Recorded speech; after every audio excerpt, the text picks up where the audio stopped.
Coucou tout le monde, voilà je vous retrouve pour une nouvelle vidéo. Alors c'est une vidéo un petit peu particulière qui a été faite sur demande. Vous êtes plusieurs à m'avoir donc sollicité pour une vidéo concernant mon article Lire en VO, le petit guide. Donc voilà, tout d'abord je suis très contente que cet article vous aide et vous plaise. J'ai pris beaucoup de plaisir à le faire donc il y a quelques mois déjà. Et donc aujourd'hui je vous propose un petit peu sa version donc en live, en vidéo.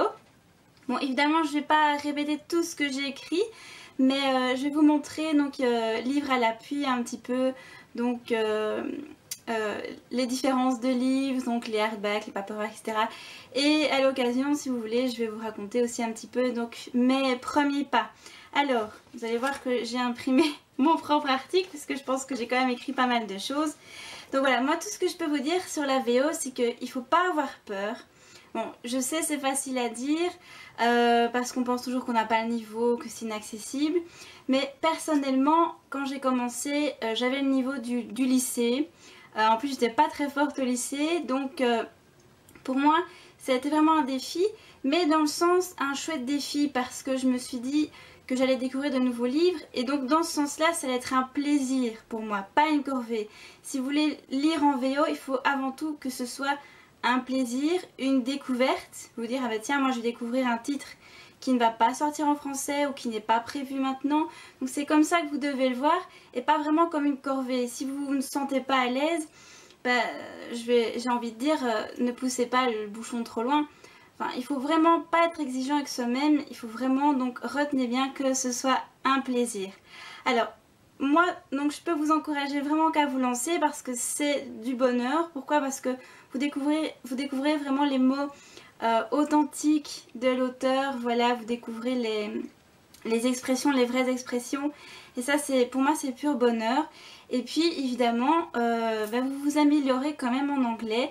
Bon, je vous dis pas dès le premier livre parce que votre première lecture va être assez laborieuse, mais plus vous lisez, plus ça va devenir facile parce que finalement vous allez vous rendre compte que c'est toujours les mêmes structures qui reviennent, que c'est toujours le même vocabulaire, les mêmes expressions qui vont revenir et donc vous allez vous constituer vous-même votre propre lexique et donc ça va devenir de plus en plus facile. Vous allez vraiment devenir à l'aise, vous allez penser en anglais parce que moi je vous assure que ça m'arrive très souvent maintenant. J'ai un mot qui me vient en anglais à l'esprit et j'arrive plus à le traduire en français. Oui, je sais, ça paraît un peu grave, mais c'est comme ça. Et donc voilà, donc il y a plein d'avantages. Et donc l'avantage le plus grand, c'est bien sûr, c'est de découvrir des livres qui ne vont pas sortir en français dans l'immédiat ou pas du tout. Voilà. Alors, donc je vais vous proposer un petit retour rapide donc, sur l'article. Donc j'avais commencé un petit peu par les éditions. Donc ça j'ai remarqué que certains d'entre vous avaient un peu de mal à me dire oui mais c'est quoi hardback, c'est quoi hardcover, paperback, aucune idée de ce que c'est. Donc je vais vous montrer donc livre à l'appui. Donc je vais commencer avec les hardbacks, donc qui sont les livres reliés. Donc je vais vous montrer avec ici Firelight de Sophie Jordan. Donc il y a un hardback. Pourquoi? Parce que donc il est relié comme les anciens livres, voilà, donc la couverture est dure, donc hardback, hardcover, c'est pareil. Donc en général les hardcovers ont des jaquettes comme ceci qu'on enlève du livre. Bon, il faut en prendre soin parce que ces jaquettes sont vraiment sont fines et donc elles pourraient peut-être s'abîmer. Donc par exemple, si vous aimez lire, je sais pas, sur le trajet de l'école ou du boulot, moi je vous conseille peut-être pas de vous balader avec votre hardback si vous êtes maniaque avec vos livres. Pourquoi? Parce que alors la jaquette pourrait facilement s'abîmer. Ou alors vous l'enlevez tout simplement quoi. Hein. C'est facile aussi. Donc voilà, ça c'est hardback. Et puis le paperback, vous le connaissez puisque en français forcément on n'a que ce format là. C'est le format broché chez nous. Voilà, tout simplement. Comme ça vous savez un peu les différences. Alors en VO, néanmoins, donc les différences ici sont notables. Ce qu'il y a aussi, c'est le prix donc, de ces éditions. Donc le hardback va coûter plus cher. Et oui. Donc aux alentours, maintenant ils ont augmenté un peu leur prix. Donc je dirais 13-15 €. Donc le hardback. Tandis que le paperback, ben là ça dépend un peu des livres, des éditions, etc. Parce que ici je vous montre un grand format, mais il y a des formats un peu plus petits aussi, donc ça dépend. Vous comptez entre, bon, parfois ça descend à 6, bon, allez, 6 euros minimum, et ça peut monter à 10-11 euros aussi. Donc je trouve que niveau prix, c'est quand même plus avantageux, donc les paperbacks. Voilà, donc ça c'est à vous de voir un petit peu ce que vous avez envie d'avoir dans votre bibliothèque, mais sachez que les livres ne sont pas toujours disponibles dans l'une ou l'autre édition. Donc soit un éditeur va d'abord sortir le livre en paperback et puis tout le monde aura le paperback, mais dans la plupart des cas, donc le livre va d'abord sortir en hardback et puis un an après il aura donc sa version paperback. Bon, moi évidemment je ne peux pas vous montrer que le même livre puisque je ne vais pas les acheter en double, ça c'est sûr, mais voilà, en général ça se passe comme ça. Donc il y a une version hardback et puis plus tard il y a la même version du livre en paperback.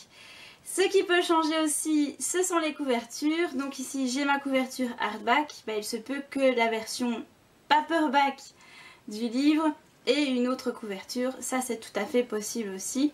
De même, si mon livre hardback sort simultanément avec sa version paperback, ce qui arrive aussi, ben là on peut avoir soit les mêmes couvertures ou alors encore une fois des couvertures différentes.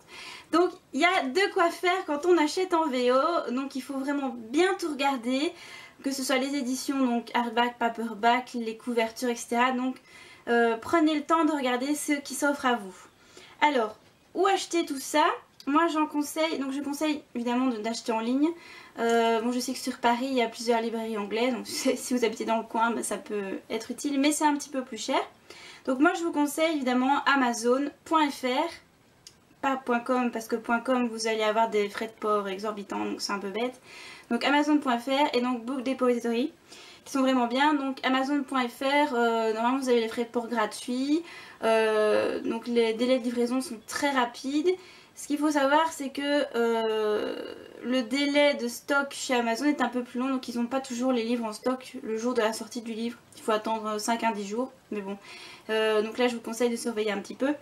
Et sur Book Depository, là c'est bien parce que vous pouvez précommander. En général vous avez donc des pourcentages, plus ou moins 10% maintenant, parfois 14%.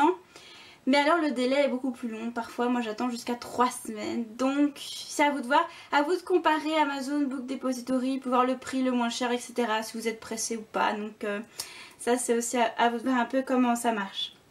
Voilà, donc ça c'était un petit peu niveau pratique.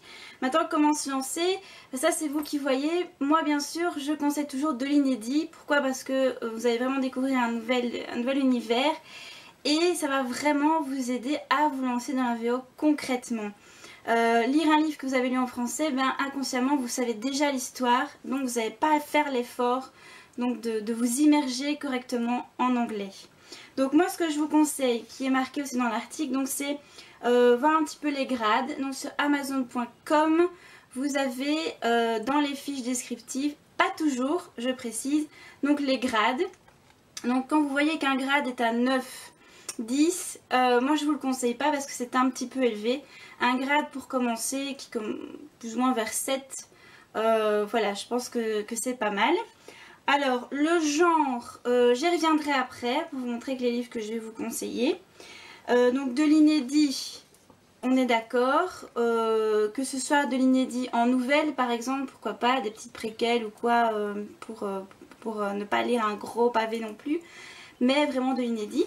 Ce que vous pouvez faire donc c'est aussi essayer de chercher les premiers chapitres sur Amazon.fr, Amazon.com, etc. on les trouve aussi. Sur les sites officiels des auteurs, il se peut qu'ils y soient aussi, donc c'est à vous de chercher un petit peu, mais c'est toujours trouvable donc sur internet, de voir un petit peu si vous vous sentez à l'aise dans le début du roman, et donc ça peut être un très bon indicateur. Voilà, donc niveau lecture, qu'est-ce que je peux vous conseiller? Donc c'est de prendre votre temps. Bon ça dépend un petit peu comme vous avez envie, soit vous mettez vraiment des paliers, aujourd'hui je lis un chapitre ou 2 chapitres, c'est à vous de voir. Soyez cool, donc comme je vous l'ai dit en début de vidéo, ça doit être un plaisir de lire en VO, ça ne doit pas être une corvée. Si vous sentez que c'est une corvée, arrêtez tout de suite. Donc il faut vraiment être cool. Bon, évitez au maximum le dictionnaire. Moi j'ai fait cette erreur en commençant, j'étais toujours avec Google Traduction. Puis finalement vous vous arrêtez toutes les 5 minutes parce que vous comprenez pas un mot. Moi ce que je vous dis vraiment quand vous commencez à lire en VO, c'est de comprendre le sens global de la phrase. Si vous avez compris, si vous avez réussi à imaginer l'atmosphère, c'est gagné. Vous n'avez peut-être pas compris 2 mots dans la phrase, c'est pas grave. Plus vous allez lire, plus vous allez comprendre de mots, moins vous allez réfléchir. Et c'est comme ça qu'il faut faire. Donc c'est vraiment être cool et pas être accroché à son dictionnaire et à vouloir traduire littéralement chaque mot. Sinon là c'est sûr que vous n'allez jamais y arriver. Donc c'est vraiment sens global, atmosphère, c'est vraiment ressentir les choses. Et puis évidemment il y a toujours un mot ou deux qu'on ne comprend pas, mais il ne faut pas se focaliser dessus. Alors aussi, ne traduisez pas intérieurement. N'essayez pas de traduire dans votre tête la phrase que vous venez de lire. Il faut que vous compreniez vraiment de vous-même en lisant. Quand vous lisez en français, vous réfléchissez pas. En anglais, ça doit être un peu pareil.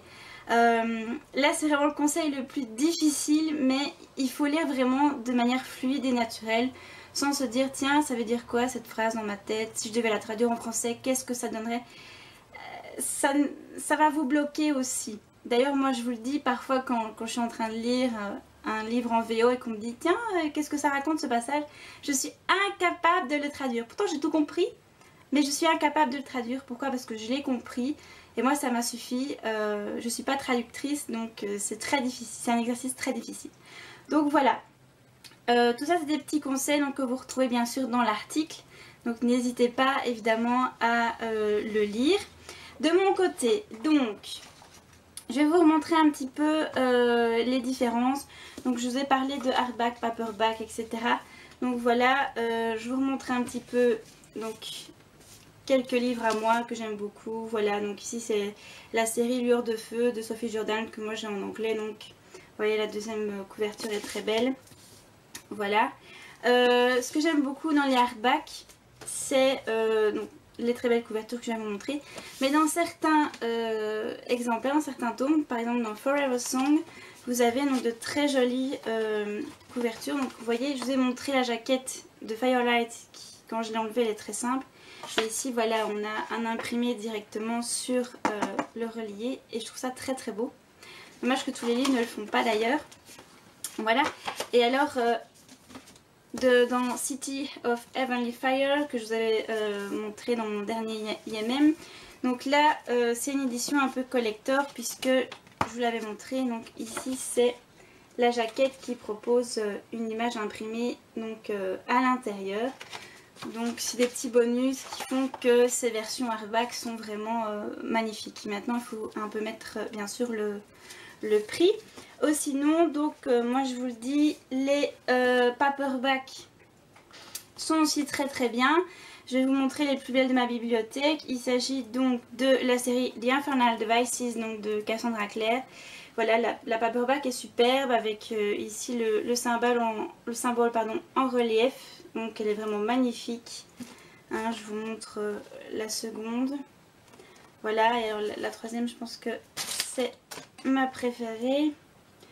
Voilà, donc les paperbacks peuvent rivaliser aussi d'esthétisme en proposant vraiment des titres en relief, des symboles en relief, ce genre de choses. Donc voilà, encore une fois, c'est à vous de voir le style que vous préférez. Alors, dans les conseils livresques, donc j'ai fait une petite liste.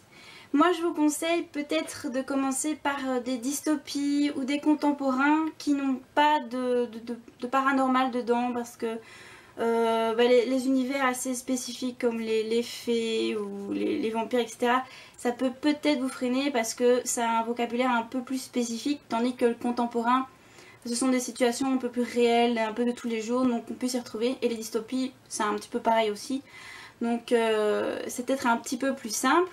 Donc moi par exemple j'ai commencé avec Meshed de Ali Kondi, donc c'est Promise en français.